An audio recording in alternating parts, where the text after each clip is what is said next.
Assalamualaikum warahmatullahi wabarakatuh. Waalaikumsalam. Salam sejahtera untuk kita semua. Salam cerdas, militan, bertanggung jawab. Kembali bersama Ngepot, Nyonge Podcast.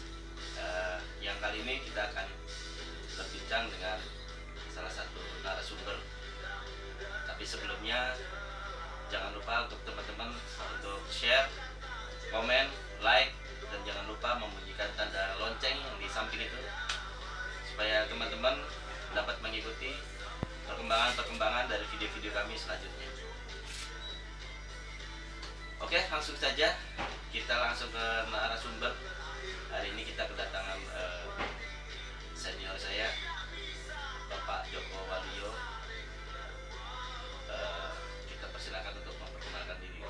Selamat siang, Pak Joko. Selamat siang, Bung. Hidup bro. Hidup. Gimana kabarnya Pak Joko? Alhamdulillah sehat. Alhamdulillah. Bagaimana situasi perburuan untuk Cilacap kali ini, Bung Joko? Situasi perburuan di Kabupaten Cilacap pada dasarnya kita masih bisa terus mengikuti perkembangan pergerakan kaum buruh pada umumnya di tengah hingar-bingar pergerakan buruh di Indonesia dari berbagai federasi konfederasi yang pada saat ini yang kita gaungkan terutama tentang penolakan Undang-Undang Cipta Kerja Omnibus Law, Mas. Apa saja kegiatan-kegiatan yang sebelumnya Pak Joko ini sebagai apa gitu di dunia perburuhan Cilacap, Pak Joko? Waduh, kalau saya pada umumnya adalah simpatisan dari pergerakan perburuan di Kabupaten Cilacap. Kebetulan pada saat ini saya dipercaya, ditugasi oleh kawan-kawan FSPCAP untuk menjadi sekretaris DPC Kabupaten Cilacap. Terus dari DPC saya ditugasi menjadi salah satu anggota Dewan Pengupahan Kabupaten Cilacap, yaitu dari perwakilan unsur Serikat Buruh Serikat Pekerja. Alhamdulillah, Mas, berkat doa kawan-kawan masih sehat, bisa ikut andil dalam pergerakan kawan-kawan. Terkait dengan Dewan Pengupahan Cilacap,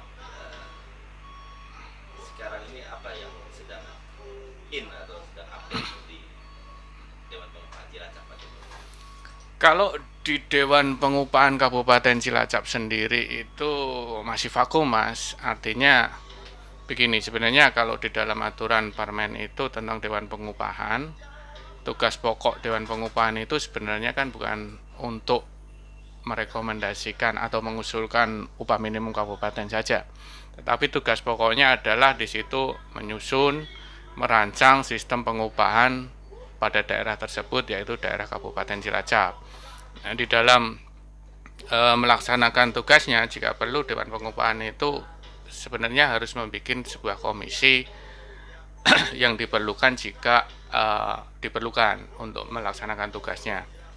Tetapi sampai dengan saat ini seperti biasa, Dewan Pengupahan Kabupaten Cilacap itu vakum, tidak ada komisi, terus langsung kita pleno itu pas saat pleno pengupahan untuk menentukan pengusulan upah minimum kabupaten.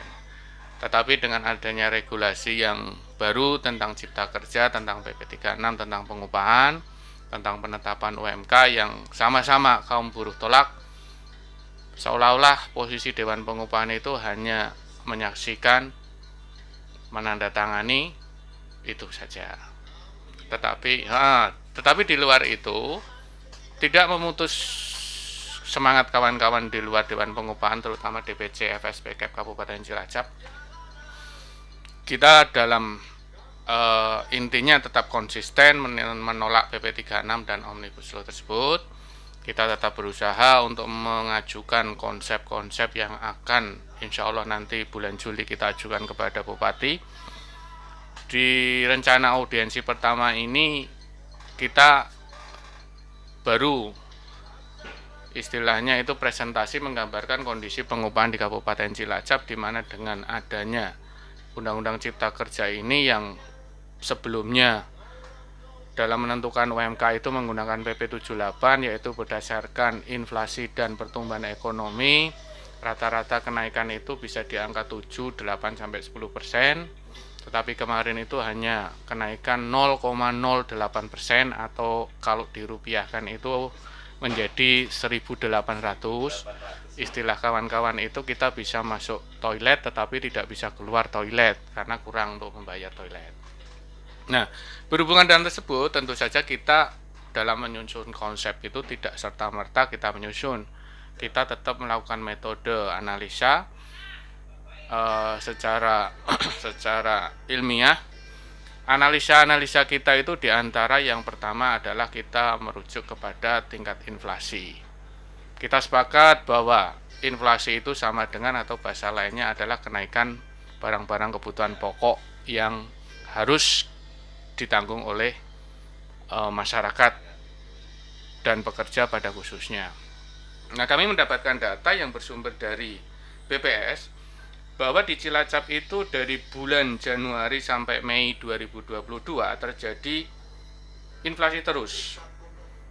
Di bulan Januari itu terjadi inflasi 0,66%, Februari 0,07%, Maret itu 1,19%, April 1,68%, dan Mei 0,59%. Kalau diakumulasi dalam 5 bulan terakhir itu, jadi di Cilacap itu terjadi inflasi sebesar 4,19%. Jadi kalau hitung-hitungan persentase kenaikan kemarin 0,08% dan dihantam langsung oleh kenaikan 4,19%, itu sudah tidak bisa dibayangkan.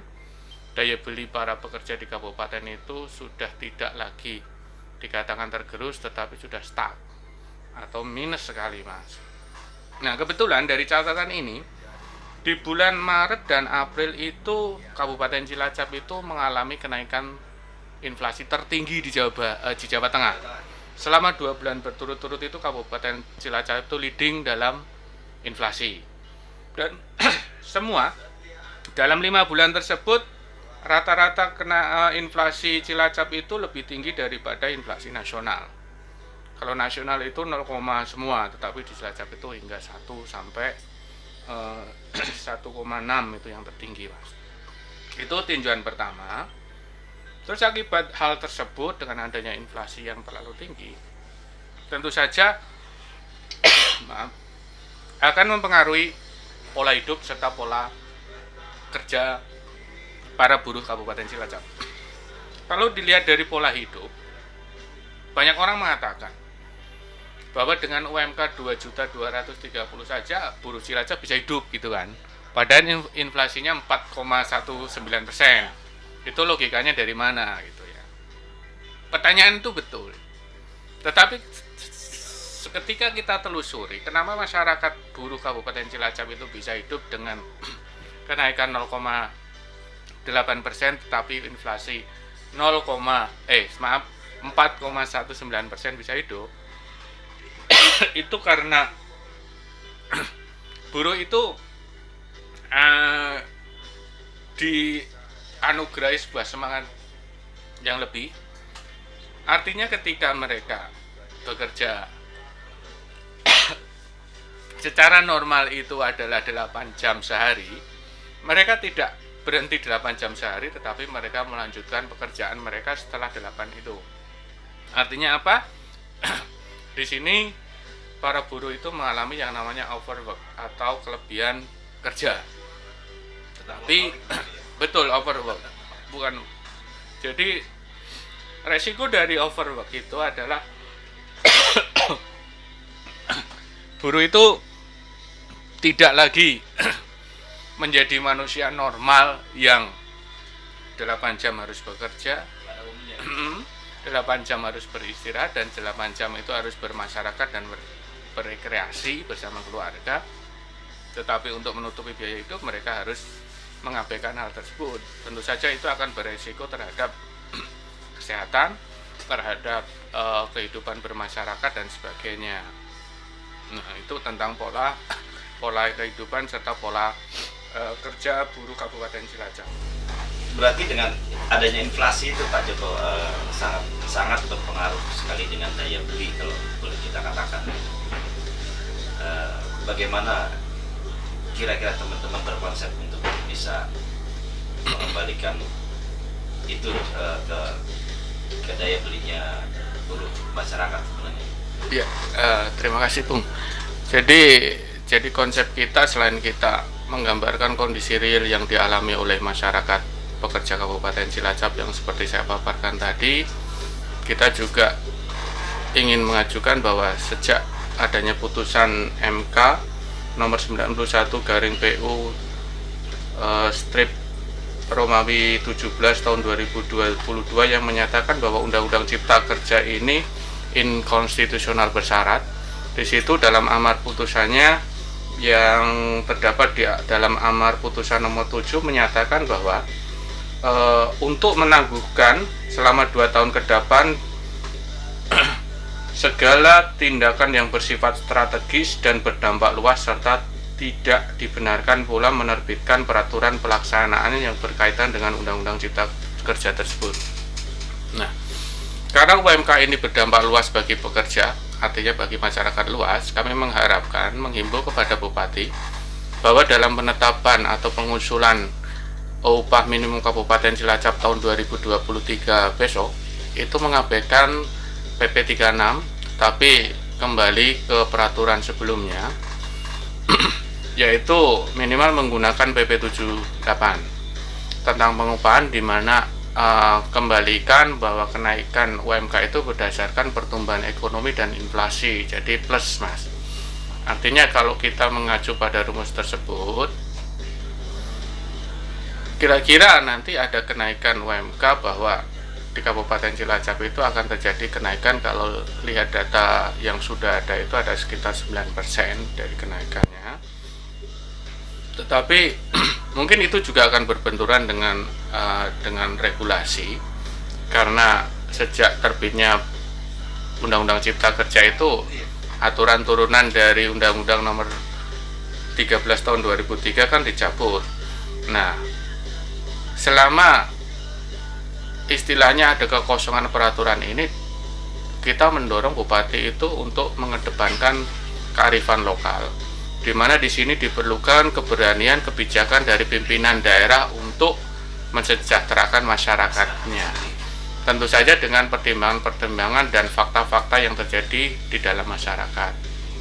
Tentu saja juga harus memperhatikan tentang hubungan industrial dan iklim investasi di Kabupaten Cilacap. Jadi minimal kita mengharapkan kenaikan UMK Cilacap itu berdasarkan pertumbuhan ekonomi dan inflasi. Itu yang paling rasional menurut kami. Kalau secara real itu, kalau kita ingin menggunakan kearifan lokal gitu, apa salah satu usaha itu Mas, dan itu nyatanya itu Mas?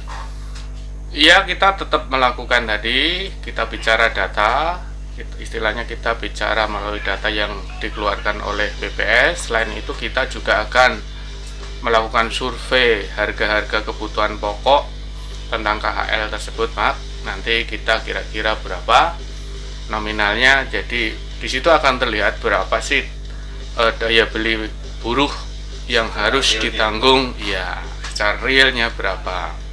Jadi kondisi buruh itu tidak lagi mengalami inflasi, tetapi saat ini sudah mengalami stagflasi. Jadi itu kebijakan Bupati yang kita butuhkan untuk mengembalikan daya beli masyarakat Cilacap. Supaya apa? Supaya tidak terjadi penambahan jumlah angka kemiskinan di Kabupaten Cilacap. Saya yakin kalau hal ini terus terjadi di tahun-tahun berikutnya, masyarakat miskin kota Kabupaten Cilacap akan semakin bertambah. Jadi itu, Pak. Oke, berarti intinya untuk UMK kita tetap optimis ya Pak, untuk mengakomodir semua kebutuhan buruh ya di Cilacap seperti itu Pak. Kita sebagai FSPK Kabupaten Cilacap dalam melakukan perjuangan tetap optimis, Bung. Karena yaitu modal utama kita adalah semangat, optimis. Kita ingin memperbaiki kesejahteraan buruh Kabupaten Cilacap. Jadi kita tetap optimis di jalur perjuangan. semangat. Tetap semangat. Dan untuk teman-teman buruh dimanapun kalian berada, kita tetap harus semangat, kita tetap harus berani mencoba, dan apapun jalan itu kita harus tempuh. Dan satu lagi, Bung. Jadi ketika kita menghitung dengan menggunakan formula PP36 sampai dengan bulan kemarin itu dengan data-data yang sebagian sudah ada dan kita masukkan, itu kenaikan UMK di tahun 2023 Kabupaten Cilacap itu hanya sebesar Rp7.000 rupiah. Dan sampai akhir tahun pun nominal itu mungkin naik turunnya tidak akan banyak, mungkin turun 1.000 atau naik juga 1.000. Nah, itu gambaran kenaikan UMK Cilacap jika menggunakan Undang-Undang Cipta Kerja. Jadi bagi teman-teman yang peduli dengan kesejahteraannya, dengan pengupahannya, dengan upah minimum Kabupaten Cilacap, mari kita concern untuk perjuangan UMK Kabupaten Cilacap 2023 nanti. Apa harapan dari DPC atau mungkin Dewan Pengupahan di Cilacap? Banyak juga sekarang kita melihat teman-teman buruh ini di Cilacap sedang naik turun lah, kadang naik dongol gitu, kadang mereka tidur gitu. Harapan kami, yang namanya perjuangan itu tidak terlepas dari anomali, Mas ya. Kadang turun, kadang naik, tetapi khususnya untuk FSPKP Kabupaten Cilacap, kami berharap tetap jaga bara perjuangan untuk kesejahteraan anggota dan keluarganya. Jadi kita sama-sama ayo kita berjuang untuk kepentingan buruh Kabupaten Cilacap pada khususnya dan masyarakat Kabupaten Cilacap pada umumnya. Dan kita kembali ke internal Pak Joko dengan adanya kegiatan yang akan kita agendakan terkait dengan pembahasan PKB terbaru dari PUK PT Dus Cilacap dengan manajemen. Apa pendapat panjenengan tentang akan diadakannya sosialisasi seperti ini? Ya, itu bagus sekali, Pak. Jadi dengan adanya sosialisasi perjanjian kerja bersama atau PKB antara PUKS PKP PT Dus dengan manajemen PT Dus Kabupaten Cilacap periode tahun 2022-2023 ini adalah sebuah terobosan kepada kawan-kawan anggota bahwa nanti akan disosialisasikan tentang hak dan kewajiban kawan-kawan di lingkup PT Dus. Di situ nanti dijabarkan apa saja pasal per pasal, ayat per ayat. Jadi nanti kawan-kawan bisa tahu, bisa memahami, bisa menafsirkan apa yang harus dilakukan dan apa yang harus tidak dilakukan, apa yang diterima dan apa yang tidak diterima. Jadi di situ nanti kawan-kawan belajar semua, kita belajar bareng-bareng. Efeknya harapannya apa? Biar kedepannya masyarakat kawan-kawan itu memahami peraturan di sini dan peraturan perundangan pada umumnya, yaitu tentang peraturan ketenagakerjaan.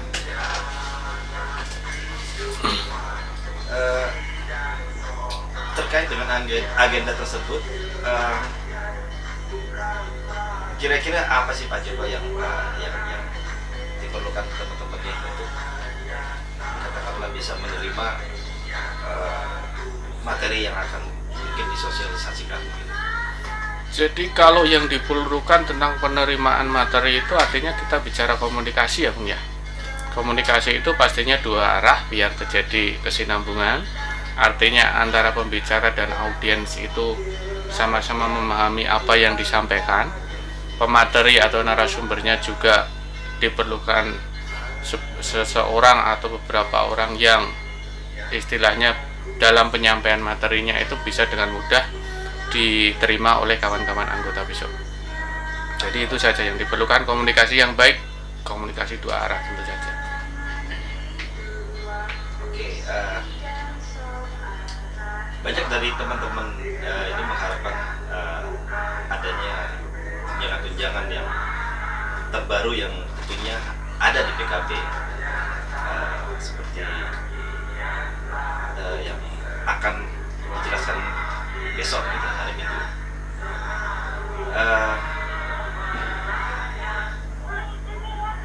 Apakah itu juga menjadi suatu cara gitu, atau mungkin katakanlah sebagai menutup kekecewaan buruh gitu, ketika kemarin UMK kita itu cuma naik 1.800 Pak Jokowi?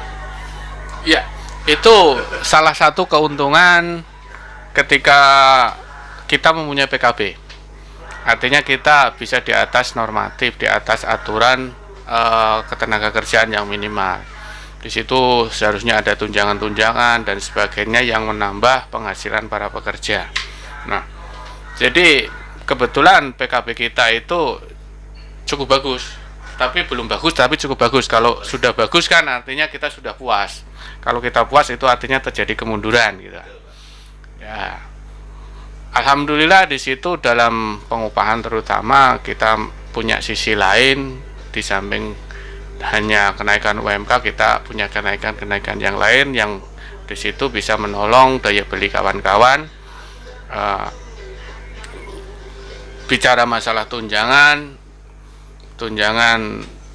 yang belum ada, saya yakin kawan-kawan itu sudah mengkonsep nanti apa, entah itu sudah disondingkan atau belum, sudah masuk pembahasan setengah matang atau seperempat matang.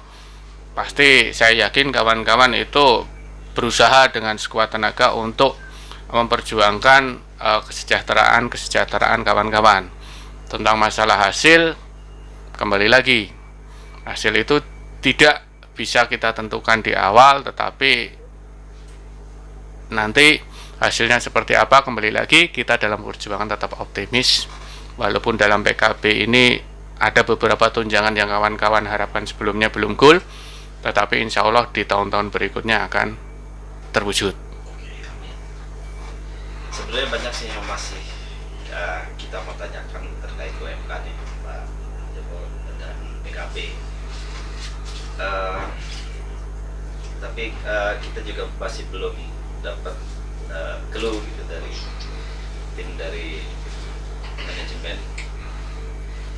Mudah-mudahan besok kita bisa menjadi mungkin komunikasi juara yang baru. Punya kejutan dari Kabar Baik gitu, Pak. Ya, amin. Saya juga berharap seperti itu sebagai anggota. Nah, begitu teman-teman, perbincangan singkat dengan Ketua Dewan Pengupahan Cilacap dan sekaligus perwakilan dari DPC Cilacap. Tetap semangat teman-teman, tetap fokus dalam berjuang. Salam cerdas, militan.